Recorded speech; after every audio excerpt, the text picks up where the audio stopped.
twakola omulimu gwaffe ogw'okulondola omukyalo ono mu maka gano era bingi nnyo ebyewuunyisa ebyagenda maaso mu maka g'ono omusajja wadde teyasasula ssente ziri awo nti nnyingi nnyo bwali obukadde 5 ate obwatusobozesa okukola investigation zaffe era kyatwalira ebbanga lya myezi 11 okusobola ate okufuna amazima agaali gagenda maaso mu maka g'omwami ono nga bwe nkugambye nti tula okkalire olabe ebyava mu investigation zaffe wano ku program Kalondozi. Go wena aina omwana omukulu mu makaago ng'ate mulimu abalenzi n'abawala wekanye program y'olunaku olwaleero ofune ekyokuyiga. Naye nga sinagenda wala nnyo nina omuntu gwe njagala okubuuza omuyita otya? Omuvubuka oyo omuyita otya? Oyo omuvubuka mutabani wa muganda wange aba mwana wange. Aba mwana wo?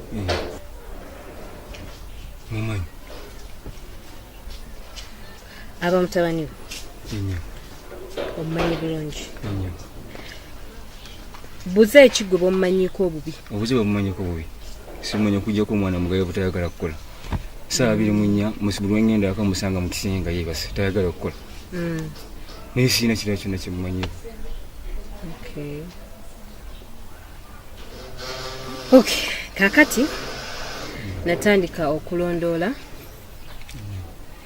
nentandikawo omulimu gwange era buli kimu ekyali kigenda maaso mu maka go nkirina. Olina omwana omuwala ewaka? Muyina. Ali myaka gyoyo mutabani wo?